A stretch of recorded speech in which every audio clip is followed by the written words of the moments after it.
Your house is worth whatever it's worth, right? Whoever sells it. Wrong. I'm Charlie. Welcome to Moving Home with Charlie, and thank you for coming. Charlie Landing grew up in Sussex, is the founder of Best Agent and presenter of Moving Home with Charlie. If you want to find one of these guys, look out for those compassionate professionals. All estate agents are not the same. So Charlie, what would be your advice for people interested in buying new builds right now? Don't overpay. Do buy, but don't overpay. That's why I say disregard the guff. Read into the numbers and look, and it's buried. The bad news is buried in the small print, okay? Good evening, everyone. Welcome to the Property Press Awards. They may or may not be telling the truth, but you should form your own view. Get out and view, get out and view, get out and view. You cannot be in a position to make offers and have the offers accepted if you're not viewing. Just be out there viewing. Pay attention to the back of the class. If you've not been watching my videos, I did one just a couple of days ago. Disregard the guff, guys. Good morning, everybody. Welcome to an unusual early morning live stream with Moving Home with Charlie. And we are also simultaneously live streaming on the Best Agent YouTube channel, because normally at this time in the morning, I do the Best Agent breakfast show just for estate agents. But this morning, given the news over the weekend, I felt it was worthwhile sharing the information with both movers and agents. Now, I want to begin straight away by saying this. Nothing that's happened and nothing I've seen suggests that anyone's savings or deposits are at risk. The crisis that's happening is between banks. It's to do with banking there, and it may affect lending, but no one's savings are at risk. So you do not need to start worrying about that. Honestly, there are major problems, and I'm about to go into them, but there are problems in the banking sector that's going to lead to lending problems that may lead to recession problems and other things. But nothing I've seen and nothing I've heard suggests that anyone's savings are at risk. So one of the things to avoid is unnecessary shifting stuff around. What's happening in America is people who are moving deposits out of smaller banks into bigger banks are actually making the problem worse. Now, let me get straight into what's happened. So Credit Suisse, for those of you who don't know, is a 166-year-old bank. Swiss banks are famous for being safe, as well as secretive and private. And it was the 8th biggest bank in the world, and it had approximately $1 trillion of assets under management. And over the weekend, it has been taken over in a matter of urgency. So only 7 days ago, we are now Monday, the 20th of March, just 7 days ago, the Swiss government announced a $45 billion cash liquidity, basically bailout for Credit Suisse. Well, a week later, in fact, just 5 days later, that hadn't worked to stop its problems. Over the weekend, not just the Swiss government and the bosses of Credit Suisse and the bosses of UBS, which is the bank that's bought it out, but also the Bank of England and the Federal Reserve in America and the Swiss National Bank and the Canadian National Bank and the European Central Bank. All of them have been working flat out over the entire weekend to try and create a sense of calm. And one of the things that they've done is, between all of those central banks and the Federal Reserve, they have agreed an emergency dollar liquidity supply, which normally happens once a week, and they've decided to make it once a day, and they're doing a coordinated effort. Now, if you saw the thumbnail for this video, you'll have seen it was a water bomber trying to put out a wildfire. So the stage we are at, for those of you who remember my wild banking crises are like wildfires. You never know whether they're going to pop up, and you don't know whether they're going to be put out or not. So what's happened is the fires in the last 7 days have continued to spread.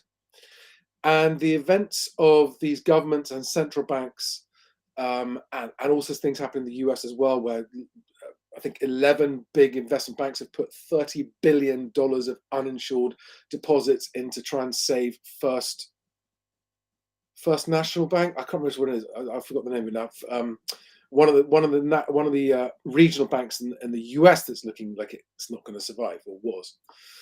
And all of these are effectively giant water bombers trying to contain the wildfire. Once a wildfire spreads, you can only put it out when it's small. Once it starts spreading, all you can do is try and contain it.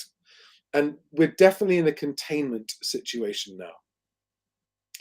And the context of this is, why am I talking about this on a moving home channel?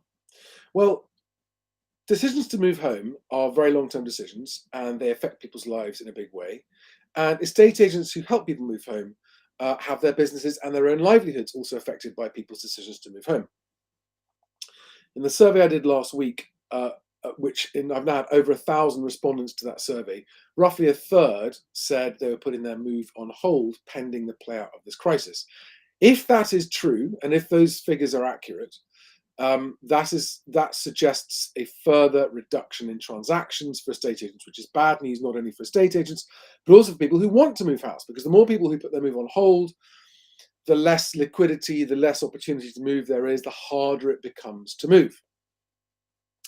And whilst I don't think what's happened over the weekend is going to have any immediate effect on anyone's moves or any UK bank situations, it is going to have, in my opinion, an impact in the medium term. Okay, so let me just quickly run through what's happened. And just for those of you who haven't got time to watch all this, I'm hoping it'll be done within another 10 minutes from now. But Credit Suisse, one of the world's biggest investment banks, effectively went pop over the weekend, but was bought out to stop it just before it actually went pop. HSBC's shares are down, last time I looked a few minutes ago, 7% this morning, 6.5% now. That's directly as a result of the, let me share these stories with you. So, UBS, Union Bank of Switzerland, agrees emergency rescue of Credit Suisse. All right, that's on the BBC website. The UK is safe and sound, insists the Bank of England after emergency Credit Suisse deal. Now, this I'll come on to in a bit more in a minute, but Credit Suisse has just told $17 billion worth of bondholders, sorry guys, so that's your money's gone. 17 billion, and most of those bondholders are other banks, all right? And there are a lot of very, very angry people about that this morning, because that is not what was supposed to happen under the new AT1 bonds that were created directly after the 2008 crisis to prevent this happening again. These bondholders have been the first ones to do it. So the shareholders of Credit Suisse got some money. They got about half. They got about 50p on the pound, 50 cents on the dollar from UBS's purchase. But these bondholders are going to get nothing. And so that's $17 billion. And that market size of AT1 additional tier 1 bonds, bank bonds, is worth about $270 billion. And what's just happened this morning, in other words, Credit Suisse saying, sorry guys, that $17 billion is now dust, it's gone, is severely worrying that particular bond market. So that's another $270 billion of bonds, potentially up the Swanee. So there is HSBC's stock price live this morning.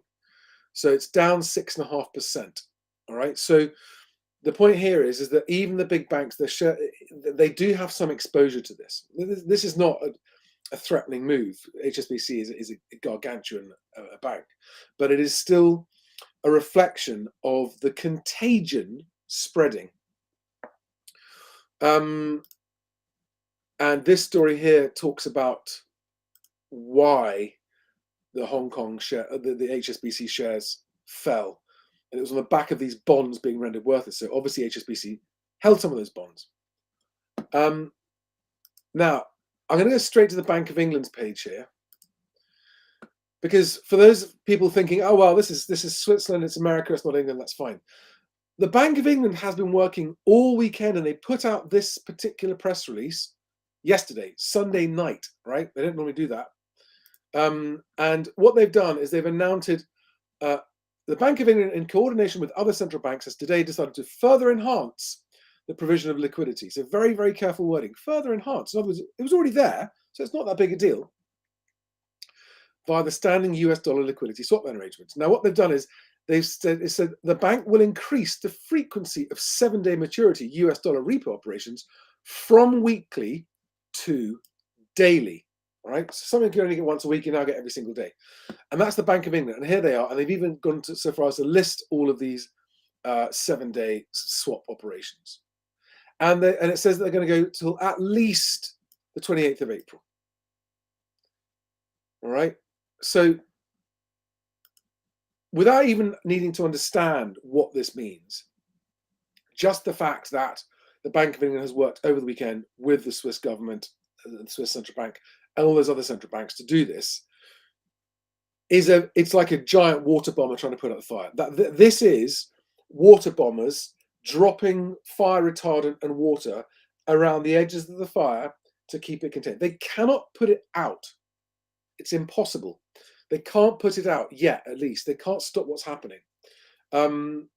So, again, listen, for most people, this isn't going to make any difference to you immediately in the short term. But for people in the industry, to me, there's been an astonishing lack of discussion about this from the estate agency trade press, given the ramifications for the moving industry as a whole.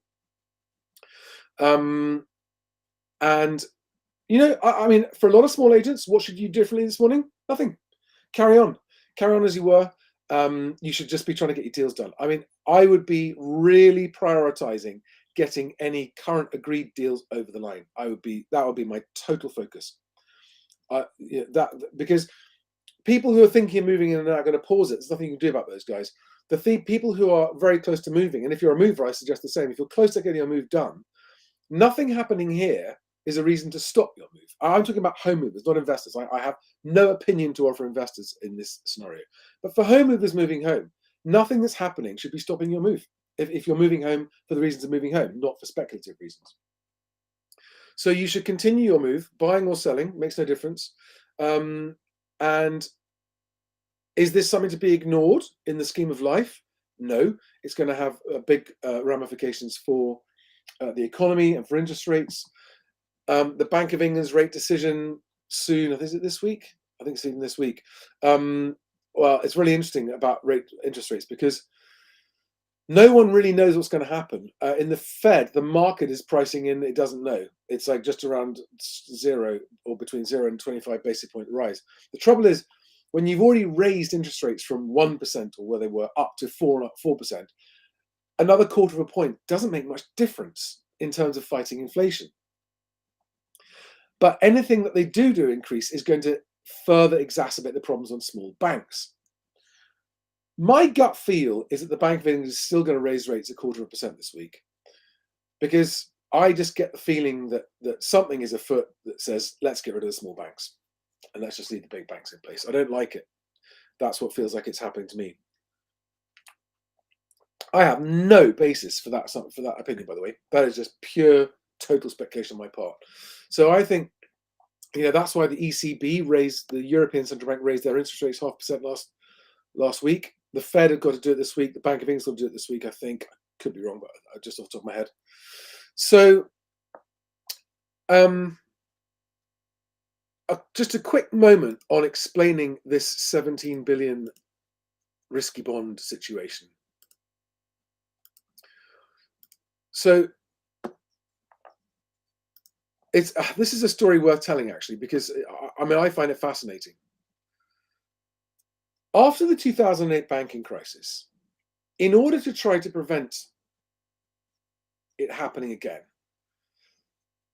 these things called additional tier 1 bonds were created. And they were designed to create a shock absorber effect for a bank's capitalization and liquidity. And what's happened over the weekend is that the Swiss government, who has, by the way, pretty much held a gun to the head of UBS and said, you will buy Credit Suisse. You're buying them. Sorry, you're buying them. And UBS didn't want to buy Credit Suisse. I mean, they are mortal enemies. They're mortal competitors. They always have been. But the Swiss government didn't want anyone else buying their Swiss bank and whatever it contains. So they made UBS do it. But the Swiss bank had to put up another $100 billion to do this. And over the weekend, you can tell a lot of hasty things were done because the only other two options were nationalize it, which they didn't want to do. I mean, that would have been a total proper government bailout of a bank, nationalizing a bank to do a bank bailout, which they didn't want to do. because that would have really sent bigger shockwaves. There are all kinds of reasons why I can see that wasn't an attractive option. The other option is they could have just let it fail. Credit Suisse fails, or unwind was the word, but it would have been just a total failure because the 45 billion they gave it last week wasn't enough to keep it going. And what they've done here is a sort of bastard love child of the two. It's a private takeover by a bank that didn't want to take it up for basically pennies, $3 billion. But the Swiss government has had to put up $100 billion of liquidity support. So pay $3 billion for Credit Suisse and we'll give you $100 billion of additional support. That's pretty persuasive, I suppose. But what's happened now is that, as I understand it, there are $270 billion of these AT1, additional tier 1 bonds in existence. And this is the first time they've ever been tested. And on the first test, what was supposed to happen didn't happen, which is that the shareholders of the bank were supposed to take the hit. But the shareholders got some money, and these bondholders have been left high and dry with nothing. And so what no one knows this morning is, well, what does that mean for the rest of the AT1 bond market? So that song, who's it, the something Chiefs, I Predict a Riot. There is, I mean, this morning I think the markets have just opened. Yeah, it's 8 o'clock. They're just opening now in the UK. I think you're going to see the most turbulent week on the stock markets. And the other thing you're seeing, by the way, is a lot of government bond yields are dropping because all the investors are basically fleeing bank bonds and putting their money into government bonds, which are considered less risky than bank bonds right now. So you'll see government bond yields around the world have fallen. The US 2-year Treasury bills fallen, and the German ones as well. Now, what are the next banks that could be in line for this? Well, the name I hear most often is Deutsche Bank, Germany's bank, the literal biggest bank in Germany. Has been often mentioned in the same phrase as Credit Suisse and Deutsche Bank. So no predictions from me. I'm making no predictions other than I've been listening to. I mean, I've been up since 4:30 this morning, listening to the Bloomberg radio, and the level of excitement and the interviews I've heard have been fascinating and off the charts. And there is anger and there's confusion and no one knows what's going to happen. And they're all saying it's going to kick off this week. So I don't know what's going to happen, but with the water bombing that's happening, trying to put these wildfires out, you can tell how worried. So they had a chap on the on Radio 4 this morning on the Today programme. They had a guy who he's chairman of the financial, some UK financial. He was the UK chairman of UBS, the bank that's just bought Credit Suisse, which I find ironic. And he was saying, well, these are major moves, so this should calm everything now. Everything should be fine now. I'm sorry, the situation itself isn't funny, but listening to a man who's clearly been told, go on air, tell them everything's fine. That I just found funny. Right, guys, that was a brief update. If you're moving house, continue with your move. How is this going to affect the housing market?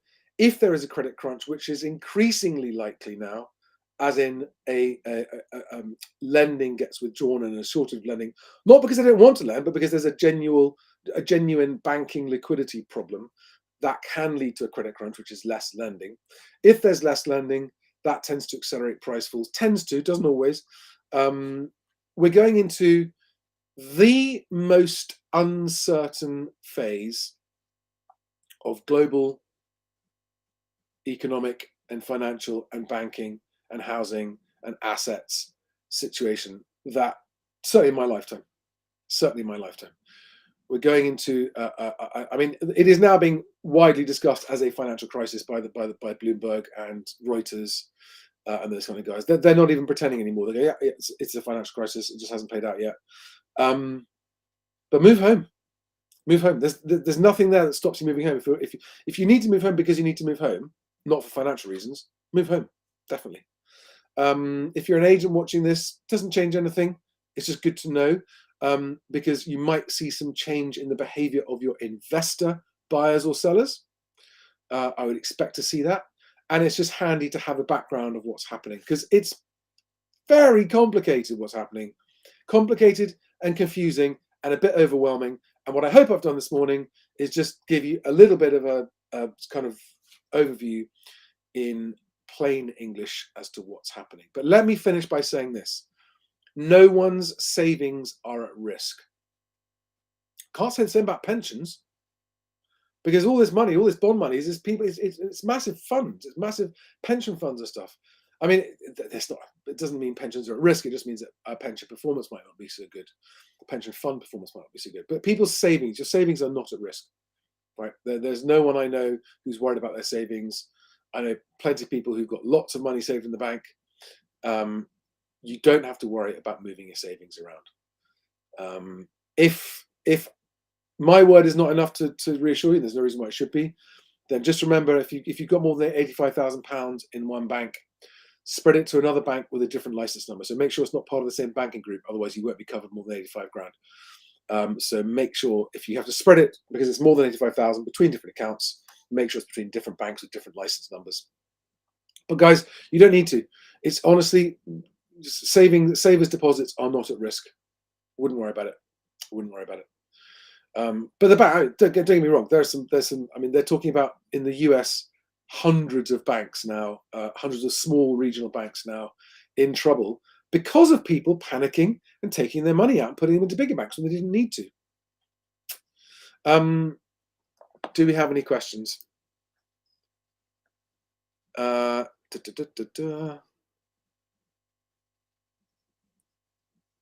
Morning, Ian Buchanan. Thank you for always saying good morning. Richard Baker, hi. No, Richard Baker, I haven't seen the guff in the Guardian right with this one about prices up 4%. That's hilarious. I'll have a look. I haven't had a chance to check that out yet. I have to do a guff debunk, I suppose. Morning, Catherine.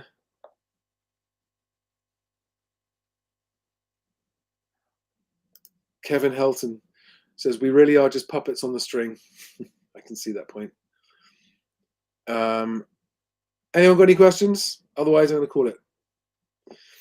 I will check out the Rightmove asking prices and talk about that later. But again, guys, just remember, asking prices do not equal actual prices. Okay? And yeah, I'll come back to you on that. Right, guys. Have a great day. Happy Monday. See you on the next one. Bye-bye.